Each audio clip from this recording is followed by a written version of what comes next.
नमस्कार दोस्तों, स्वागत है आप सभी का एक बार फिर से आपके अपने YouTube channel Hindi with R K ma'am पर। प्यारे दोस्तों, आज की इस वीडियो में हम एक नई टॉपिक की शुरुआत करने जा रहे हैं जो आपके वर्ल्ड ज्योग्राफी यानी विश्व भूगोल से संबंधित है। तो इसी के अंतर्गत आज हम पढ़ेंगे पृथ्वी का निर्माण और आंतरिक संरचना, यानी हम जिस धरती पर रहते हैं आखिर उसका निर्माण कैसे हुआ है और इसकी आंतरिक संरचना क्या है और इससे पूछे जाने वाले महत्वपूर्ण प्रश्न कौन से हैं जो आपकी परीक्षाओं में बार बार पूछे जाते हैं। तो बिना किसी देरी के चलिए शुरू करते हैं आज की वीडियो। लेकिन दोस्तों, अभी तक आपने हमारे चैनल को सब्सक्राइब नहीं किया है तो सबसे पहले चैनल को सब्सक्राइब कर लें, बेल आइकन को दबा लें ताकि हमारे आने वाले सभी वीडियोस की अपडेट सबसे पहले आपको मिले।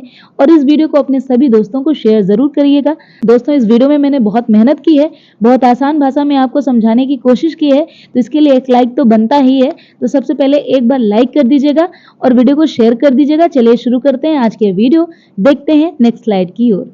प्यारे दोस्तों, पृथ्वी की उत्पत्ति जानने से पहले हमारे लिए यह जानना अति आवश्यक है कि हमारे ब्रह्मांड की उत्पत्ति कैसे हुई थी, यानी हमारे ब्रह्मांड का निर्माण कैसे हुआ था।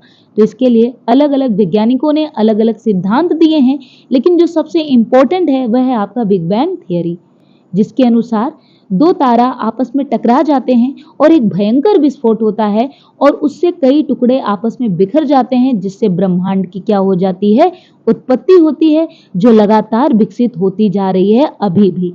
और इस सिद्धांत का प्रतिपादन किसने किया था? जॉर्ज लेमेत्रे ने। आगे और भी वैज्ञानिक हैं जो आपकी परीक्षा के लिए बहुत ज़्यादा इंपॉर्टेंट नहीं है। आपका जो बी स्टेटमेंट्स का एग्जाम होने जा रहा है उसके लिए जितना इस स्लाइड में बताया जा रहा है बहुत इंपॉर्टेंट है और आपको देखने को मिलेंगे यहाँ से सीधे सीधे प्रश्न आपकी आने वाली परीक्षा में। तो दोस्तों, इस प्रकार हमारे ब्रह्मांड की उत्पत्ति हुई और धीरे धीरे सौरमंडल का निर्माण हुआ और सौरमंडल से हमारी धरती का विकास हुआ। तो दोस्तों, हमारी धरती का निर्माण गैस एवं धूल के बादलों से हुई। माना जाता है आरंभिक अवस्था में धरती भी सूर्य की तरह गर्म आग का गोला था, जिसे ठंडा होने में कई करोड़ों वर्ष लगे। लगभग ठंडी होते होते धरती का निर्माण हुआ। इस प्रकार से जो धरती का निर्माण माना जाता है वो 4.6 अरब वर्ष पहले माना जाता है हमारी धरती का निर्माण हुआ, यानी हमारी धरती कब बनी? 6.5 अरब वर्ष पहले। ठीक है। अब दोस्तों, जब हमारी धरती बन गई तो इस पे मुख्य रूप से 3 मंडल पाए जाते हैं। हालांकि 4 हैं, लेकिन जो मेन है वो क्या है? 3। क्या क्या? सबसे पहले जो बाहरी मंडल था उसे वायुमंडल या एटमॉस्फेयर कहा गया। यहाँ पर आप देख सकते हैं एटमॉस्फेयर कहा गया। ठीक है। उसके बाद जो स्थल है जहाँ पर हम रहते हैं, जहाँ पर हमारे महासागर भी हैं, लेकिन स्थल वाला जो खंड था उसका मंडल अलग डिवाइड कर दिया गया, तो इस स्थल मंडल को क्या कहा गया? लिथोस्फेयर। जबकि जल मंडल जहाँ पर पानी पानी है उसे हाइड्रोस्फेयर कहा गया और इन तीनों को मिलाकर बना बायोस्फेयर।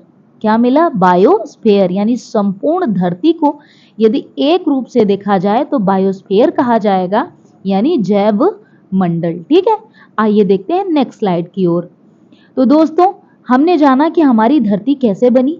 अब धरती जब कालांतर में ठंडी हुई तो जो ऊपरी परत हुई वो जम गई और ठंडी होने के बाद यहाँ भूपर्पटी का निर्माण हुआ। लेकिन जो भारी तत्व होते हैं, जब बाल्टी में आप कोई भारी चीज डालोगे तो वह नीचे बैठ जाता है, लेकिन हल्का जैसे तेल आप डाल दो तो वो पानी के ऊपर ही तैरता रहता है। ठीक है। इसी प्रकार जब धरती का निर्माण हो रहा था तो जो भारी और ठोस वस्तु और गैसें थी वो कोर में इकट्ठा हो गई, यानी वो नीचे बैठ गई, और जो तरल था वो कोर के ऊपर बहने लगा और कोर के ऊपर जो सबसे ऊपरी परत थी वह ठंडी हो गई और इसी से हमारी भूपर्पटी का निर्माण हुआ। तो यदि आप देखेंगे तो पृथ्वी की 3 प्रमुख आंतरिक परतें मानी जाती हैं। पहली है भूपर्पटी जो कुल 1% है, दूसरा है मेंटल जो 84% है, तीसरा है कोर या केंद्रक जो 15% है पूरी पृथ्वी का। यानी पूरी पृथ्वी को यदि 100% मान ले तो मात्र 1% क्रस्ट है, 84% आपका मेंटल है और 15% आपका क्या है? कोर है। इसी से हमारी क्या हुआ? पूरी धरती का निर्माण हुआ है। ठीक है। अब दोस्तों, एक और इम्पोर्टेंट क्वेश्चन है जो आपसे परीक्षा में पूछा जाता है कि पृथ्वी की टोटल त्रिज्या कितनी है। तो हमारी धरती की टोटल त्रिज्या है 6371 किलोमीटर। गलती से यहाँ 1 3 एक्स्ट्रा हो गया है, माफ कीजिएगा। सही आंसर क्या होगा आपका? 6371 किलोमीटर। यह आपकी क्या है, आपकी धरती की टोटल त्रिज्या। अब इसी को 2 से मल्टीप्लाई कर देंगे तो हमारी धरती का व्यास निकल कर आ जाएगा। ठीक है, आइए देखते हैं नेक्स्ट स्लाइड की ओर। तो दोस्तों अब हम जानेंगे इन्हीं परतों की क्या मुख्य विशेषताएं हैं जहां से प्रश्न पूछे जाते हैं। यदि देखा जाए तो यहाँ से आपके प्रश्न सीधे आपकी परीक्षा में मिलेंगे। हाल फिलहाल में जो दोस्तों बीपीएससी टीआरई 3.0 टीआरई 2.0 के एग्जाम हुए हैं उन सभी में इस चैप्टर से प्रश्न जरूर पूछे गए हैं। आप चाहें तो देख लें, जल्द ही हम उनके भी क्वेश्चन आंसर करा देंगे आपके लिए। अभी फिलहाल आप इस स्लाइड को अच्छी तरीके से समझिए ताकि आने वाली परीक्षा में आपसे कोई गलती ना हो। तो सबसे पहले क्या देखा था हमने, भूपटल या भूपर्पटी जिसे क्रस्ट कहते हैं। तो इसकी जो मोटाई होती है वो कुल 5 से 35 किलोमीटर यानी एवरेज देखें तो 33 किलोमीटर माना जाता है। लेकिन जो इसकी दूरी आप देखोगे ऊपर से नीचे की ओर तो 100 से 200 किलोमीटर माना जाता है। ठीक है, जो ऊपर से नीचे की ओर आप आओगे ना तो 100 से 200 किलोमीटर आपका क्रस्ट माना जाता है। लेकिन औसत मोटाई जो है आपकी 35 किलोमीटर ही है, जिस पर हमारे घर, पर्वत, पहाड़, नदियां भी बनी हैं। इसमें भी दो मुख्य बातें याद रखिएगा। जो महासागरीय परत होगी भूपटल का वह क्या होगी, पतली होगी, जबकि जो महाद्वीपीय पटल है वह क्या होगा, मोटी हो, वह क्या होगा, मोटा होगा। ठीक है, और हमारा दूसरा क्या है, ठीक है, अब क्या है दोस्तों, ये जो ठीक है, जो क्रस्ट है इस प्रकार क्रस्ट क्या है, सबसे ऊपरी और ठोस परत है। जो सबसे ऊपरी परत क्या है, क्रस्ट है, और यह सबसे ठोस परत है ना। यह क्या है, सबसे ठोस परत है। यह बना किससे है, यह भी प्रश्न पूछा जाता है। तो याद रखिएगा सियाल से, सिलिका और एल्यूमिनियम से। सिलिका और एल्यूमिनियम से हमारे क्रस्ट का निर्माण हुआ है। याद रखिएगा, कई बार पूछा जाता है। आइए देखते हैं मेंटल। तो दोस्तों जो मेंटल होता है यह पृथ्वी की दूसरी महत्वपूर्ण परत होती है जो भूपर्पटी के नीचे, यानी जब आप भूपर्पटी से नीचे आओगे तो वहां से क्या स्टार्ट हो जाएगा, आपका मेंटल स्टार्ट हो जाएगा। यह सीमा यानी सिलिका और मैग्नीशियम से बना हुआ है। किससे बना है दोस्तों, सिलिका और मैग्नीशियम से। यहीं पर मैग्मा का निर्माण होता है। आपने सुना होगा ज्वालामुखी में जब ज्वालामुखी का विस्फोट होता है तो लावा या मैग्मा बाहर निकलता है। उस मैग्मा का निर्माण इसी मेंटल में होता है। कहाँ होता है, इसी मेंटल वाले एरिया में होता है। अब इसकी जो मोटाई होती है मेंटल का, क्रस्ट का आपने मोटाई देख लिया, औसत क्या होता है 33 किलोमीटर, 5 से 35 किलोमीटर। महाद्वीप और महासागरीय क्षेत्रों में इसकी अलग अलग हो जाती है। लेकिन मेंटल की जो मोटाई होती है दोस्तों सर्वाधिक होती है 2900 किलोमीटर। और ज्वालामुखी का उद्गार यहीं से होता है। क्यों, क्योंकि लावा का निर्माण भी यहीं होता है। ठीक है, आइए देखते हैं नेक्स्ट इंपॉर्टेंट परत। तो जो नेक्स्ट इंपॉर्टेंट है हमारा तीसरा, वह है कोर। कोर जैसे कि मैंने पहले ही बताया, ठोस और भारी वस्तु कहां बैठ जाता है, कोर में बैठ जाता है, नीचे बैठ जाता है। तो यह किससे बना हुआ है दोस्तों, निफे यानी निकिल और आयरन से, फेरस है ना। निकिल और आयरन से क्या बनता है, कोर बनता है।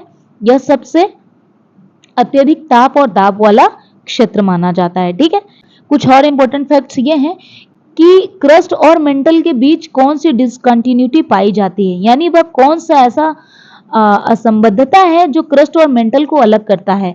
तो दोस्तों वह कौन सी है, मोहो असंबद्धता। क्रस्ट और मेंटल को कौन अलग करता है, मोहो असंबद्धता। ठीक है, और मेंटल और कोर को कौन अलग करता है, गुटेनबर्ग असंबद्धता। आप देखेंगे जहां से भूपर्पटी खत्म होती है और मेंटल की शुरुआत होती है तो इसके बीच में एक डिसकंटिन्यूटी पाई जाती है। इसी को क्या कहा जाता है, मोह असंबद्धता। ठीक इसी प्रकार मेंटल और कोर के बीच जो डिसकंटिन्यूटी होती है उसे क्या कहते हैं, गुटेनबर्ग असंबद्धता।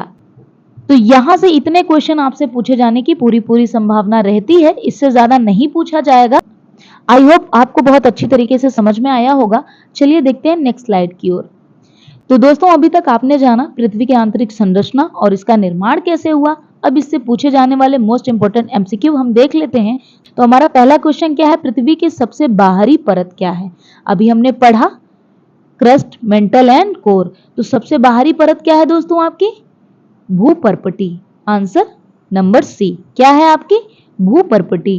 ठीक है, यह सबसे पतली परत है। क्यों, क्योंकि 1% ही यह क्या होता है पूरे धरती में इसका भाग क्या होता है, 1% होता है, तो यह सबसे पतली परत मानी जाती है। ठीक है, हमारा क्वेश्चन नंबर 2 है, पृथ्वी का चुंबकीय क्षेत्र किसके कारण है?